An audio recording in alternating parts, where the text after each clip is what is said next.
All right, here we go. Lesson number 2. Last time we played the 5th string, 3rd string first, and just sort of did this. I'm going to show you a new roll, and it starts with the thumb on the 3rd string, and then it goes with the index finger on the 2nd string, middle finger, 1st string. So we start thumb, index, middle, and then we play the 5th string. Okay, these are the first 4 notes of this roll. When you look at one bar, there's 8 notes in there, you know, now for us, 8 notes. So we're going to fill it with 8 notes, 8 different notes. So we have thumb, index, middle, 5th. And now comes the next 4 notes.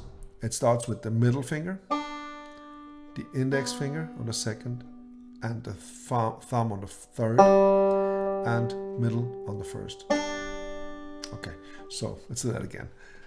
Start off thumb, 3rd, index, 2nd, middle, 1st, thumb, 5th, middle, 1st, index, 2nd, thumb, 3rd, middle, 1st.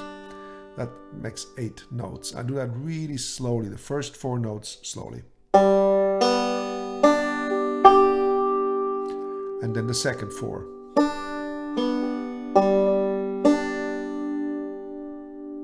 Okay, so if we play that all together, it sounds like this.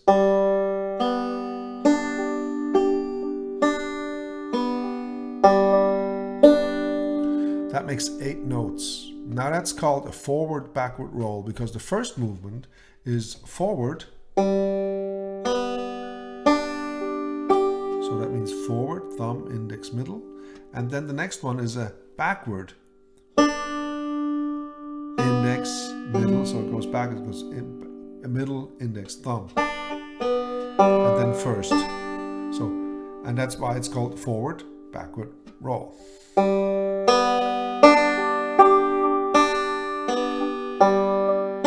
This is a really handy roll. This roll will be played many, many times during your banjo venture. So, and then play it again.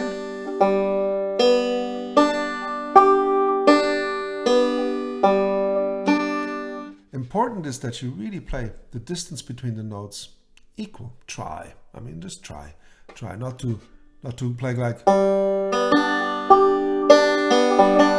That wouldn't be desirable right now, because you have to develop a timing. Timing in music is, you know, where the notes are coming. So, you know, in sort of a feel, you know, where the notes are in the distance. So in the equal distance. Not all the time, but most of the time. But anyway, here we go.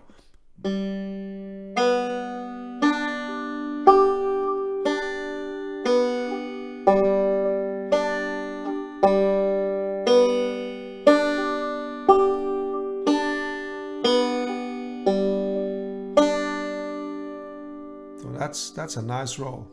Just try to play that a lot. You know, just play it in front of the, you know, if you watch TV, play it in front of there. Now, maybe not, but some people do, and they have good success with it. But, you know, it just concentrate on it a little bit.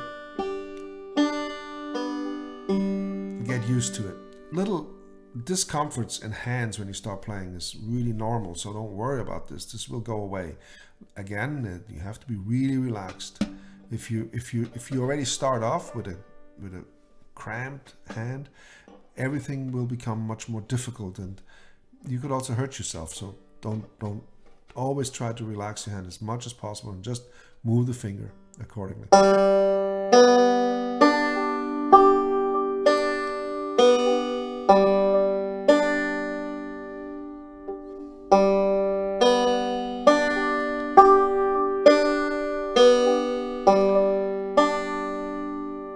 So you don't have to do that any faster than what I just did. That would be great if you could get it to this speed about. That would be fantastic. Quite nice and even.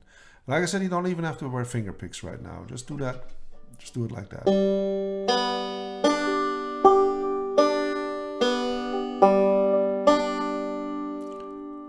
it's like little babies, you know, you get the shoes a little later.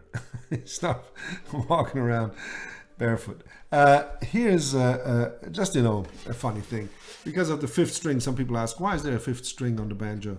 Well, I say, well, there's lots of explanations for that, you know, coming from old ancient instruments, you know, where you have drone strings and such.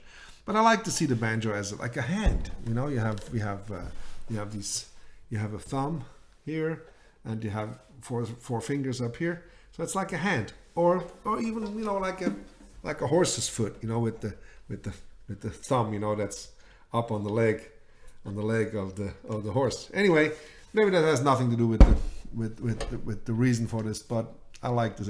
I like the fact that there's a similarity in that, because I always liked horses. Anyway, good luck. This was lesson number 2. Just play that forward backward roll.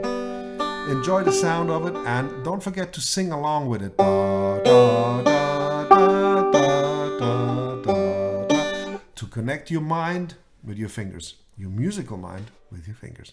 Don't forget. All right. I'll see you next lesson.